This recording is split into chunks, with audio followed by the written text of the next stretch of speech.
Hi, ഏവർക്കും സ്വാഗതം. ഞാൻ ബ്ലാക്ക്. ഓണം പ്രമാണിച്ച് സംസ്ഥാന സർക്കാർ 3 മാസത്തെ പെൻഷൻ വിതരണം പ്രഖ്യാപിച്ചിരിക്കുകയാണ്. ഇതിലൂടെ 4800 രൂപയാണ് ഓരോ ഉപഭോക്താവിനും ലഭിക്കുന്നത്. ഈ അറിയിപ്പ് ധനമന്ത്രിയുടെ ഭാഗത്തു നിന്നാണ് ലഭിച്ചിരിക്കുന്നത്. സാമൂഹ്യ ക്ഷേമ പെൻഷൻ മുടക്കമില്ലാതെ നൽകുമെന്ന് KN ബാലഗോപാലൻ അറിയിച്ചിരുന്നതാണ്. നിലവിൽ ഈ പെൻഷൻ 3 ഗഡുക്കളായാണ് ഗുണഭോക്താവിന് നൽകുക. ഓണം പ്രമാണിച്ച് 2 മാസത്തെ ക്ഷേമ പെൻഷനാണ് നൽകുന്നത്. 5 മാസത്തെ കുടിശ്ശികയിൽ നിന്ന് ഒന്നുകൂടെ കൂട്ടിച്ചേർത്താണ് 3 ഗഡുക്കൾ നൽകുന്നത്. ഈ ഗഡുക്കൾ നൽകുന്നത് ഈ മാസം അവസാനത്തോടു കൂടി 3 ഗഡുവിലെ 1 ഗഡു ഗുണഭോക്താവിന്റെ അക്കൗണ്ടിലേക്ക് നേരിട്ട് നൽകുകയും ബാക്കിയുള്ളതിൽ സെപ്റ്റംബർ മാസം ആദ്യവാരത്തിൽ 1 ഗഡു നൽകുകയും അതിനുശേഷം ആദ്യവാരം അവസാനത്തോടുകൂടെ 1 ഗഡു നൽകുകയുമാണ് ചെയ്യുന്നത്. ഇതിലൂടെ സംസ്ഥാനത്തെ 60 ലക്ഷത്തോളം വരുന്ന ക്ഷേമ പെൻഷൻ ഗുണഭോക്താക്കൾക്ക് ഇതൊരു സഹായമായി തീരുന്നതായിരിക്കും.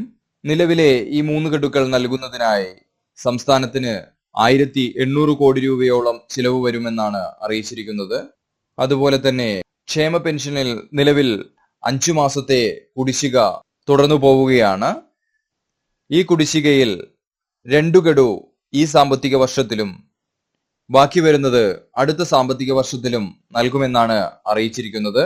അതുപോലെ തന്നെ ഏപ്രിൽ മാസം മുതൽ ക്ഷേമ പെൻഷനിൽ മുടക്കമുണ്ടാവില്ല എന്ന വാക്ക് നിലവിൽ ഇന്നുവരെ യാതൊരു മുടക്കവുമില്ലാതെ തുടർന്നു പോവുകയാണ്. ഈ വർഷത്തെ ഓണച്ചിലവിന് 5000 മുതൽ 7000 കോടി രൂപ വരെ ചെലവ് വരുമെന്നാണ് സംസ്ഥാന സർക്കാരിന്റെ വിലയിരുത്തൽ. അതിലേക്കായി 3000 കോടി രൂപയുടെ കടം കേന്ദ്രത്തിൽ നിന്ന് എടുക്കാനാണ് തീരുമാനം. സംസ്ഥാനത്തിന്റെ കടമെടുപ്പ് പരിധി എന്ന് പറയുന്നത് 3753 കോടി രൂപയാണ്. ഈ തുകയിൽ നിന്നാണ് നിലവിൽ 3000 കോടി രൂപ കടമെടുക്കാൻ തീരുമാനിച്ചിരിക്കുന്നത്. നിലവിലെടുക്കുന്ന ഈ 3000 കോടി രൂപയിൽ നിന്ന് 1800 കോടി രൂപ പെൻഷൻ നൽകുമെന്നും ബാക്കിയുള്ള തുക ഓണത്തിന്റെ അത്യാവശ്യ ചിലവുകളിലേക്ക് നൽകുമെന്നാണ് അറിയിച്ചിരിക്കുന്നത്. ഈ കാര്യം ബോധ്യപ്പെടുത്തുന്നതിന് വേണ്ടി നരേന്ദ്രമോദിയെ നേരിട്ട് സന്ദർശിച്ച് കാര്യങ്ങൾ വ്യക്തമാക്കുമെന്ന് പിണറായി വിജയന്റെ ഭാഗത്തുനിന്ന് അറിയിപ്പുണ്ട്. ഇതിനോടുകൂടെ തന്നെ ഈ വർഷം അനുവദിച്ചിരിക്കുന്ന സാമ്പത്തിക സഹായത്തിൽ 15000 കോടിയുടെ കുറവുണ്ട് എന്നുകൂടി കൂട്ടിച്ചേർത്തു. നിലവിൽ എടുക്കുന്ന ഈ 3000 കോടി കൂടി കൂട്ടിച്ചേർത്ത് കഴിഞ്ഞാൽ സംസ്ഥാനം എടുക്കുന്ന കടത്തിന്റെ അളവ് 25000 കോടി എത്തുന്നതാണ്. അതോടുകൂടെ തന്നെ ഇനി സംസ്ഥാനത്തിന് കടമെടുക്കാൻ സാധിക്കുന്നത് 753 കോടി രൂപ മാത്രമായിരിക്കും. നിലവിൽ ഈ എടുക്കുന്ന കടം ഈ കുബൈർ സംവിധാനത്തിലൂടെയാണ് എടുക്കുന്നത്. കടപത്രങ്ങൾ സമർപ്പിക്കേണ്ടതായി വരുന്നതാണ്. അതുകൊണ്ട് തന്നെ ഈ കടം അടച്ചു തീർക്കാനുള്ള മാക്സിമം കാലാവധി എന്ന് പറയുന്നത് 50 വർഷമാണ്. 15 വർഷത്തിൽ 1000 കോടിയും 35 വർഷത്തിൽ 2000 കോടിയും അടച്ചാൽ മതി എന്നാണ് കണക്കുകൂട്ടൽ.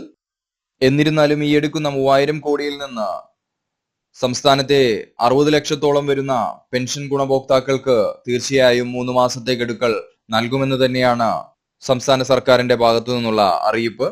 3 ഗഡുക്കളായി നൽകുന്ന ക്ഷേമ പെൻഷൻ മസ്റ്ററിംഗ് ചെയ്തവർക്കും മസ്റ്ററിംഗ് ചെയ്യാത്തവർക്കും ലഭിക്കുന്നതാണ്. എന്നിരുന്നാലും സാമൂഹ്യ ക്ഷേമ പെൻഷൻ നിലവിൽ ഇന്ന് വരെ കൈപ്പറ്റുന്ന എല്ലാ പെൻഷൻ ഉപഭോക്താക്കളും തീർച്ചയായും അക്ഷയ കേന്ദ്രങ്ങൾ സന്ദർശിച്ച് നിങ്ങളുടെ മസ്റ്ററിംഗ് തീർച്ചയായും പൂർത്തിയാക്കേണ്ടതാണ്.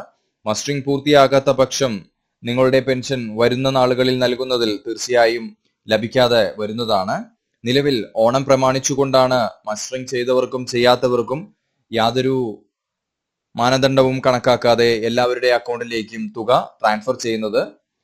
തീർച്ചയായിട്ടും നമ്മുടെ എല്ലാ പെൻഷൻ ഗുണഭോക്താക്കളും അക്ഷയ കേന്ദ്രങ്ങൾ സന്ദർശിച്ചുകൊണ്ട് തീർച്ചയായും മസ്റ്ററിംഗ് പൂർത്തിയാക്കാൻ ശ്രമിക്കുക. മസ്റ്ററിംഗ് പൂർത്തിയാക്കുന്നതിന് അക്ഷയ കേന്ദ്രങ്ങളിൽ ചെന്ന് നിങ്ങൾ ചെയ്യുന്നതിന് 30 രൂപയാണ് ഫീസായിട്ട് ഈടാക്കുന്നത്. നിങ്ങൾക്ക് ശാരീരിക പ്രശ്നങ്ങളോ അല്ലെങ്കിൽ അങ്ങനെയുള്ള എന്തെങ്കിലും ബുദ്ധിമുട്ടുകൾ നേരിടുന്ന ഒരു പെൻഷൻ ഗുണഭോക്താവാണ് എന്നുണ്ടെങ്കിൽ നിങ്ങൾക്ക് തീർച്ചയായും അക്ഷയ കേന്ദ്രത്തിലുള്ള വ്യക്തിയെ വീട്ടിലേക്ക് വിളിച്ചു വരുത്തി നിങ്ങളുടെ പെൻഷൻ മസ്റ്ററിംഗ് ചെയ്യാൻ സാധിക്കുന്നതാണ്.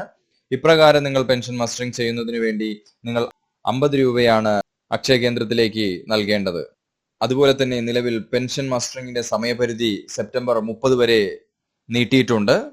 അത് നമ്മുടെ പെൻഷൻ ഗുണഭോക്താക്കളുടെ മസ്റ്ററിംഗ് പൂർത്തിയാക്കാത്തതിനാലും സംസ്ഥാനത്ത് ചില സാഹചര്യങ്ങൾ മോശമായി ഭവിച്ചതിനാൽ പല വ്യക്തികൾക്കും മസ്റ്ററിംഗ് പൂർത്തിയാക്കാൻ കഴിഞ്ഞിട്ടില്ല എന്ന കാര്യകാരണങ്ങൾ കണക്കിലെടുത്തുകൊണ്ടാണ് സെപ്റ്റംബർ 30 വരെ മസ്റ്ററിംഗിന്റെ സമയപരിധി നീട്ടിയിരിക്കുന്നത്. തീർച്ചയായിട്ടും ഈ കാലയളവ് എല്ലാ ഗുണഭോക്താക്കളും ഉപയോഗിച്ചുകൊണ്ട് എല്ലാവരും പൂർണ്ണമായും മസ്റ്ററിംഗ് ചെയ്യാൻ ശ്രമിക്കുക. Thank you.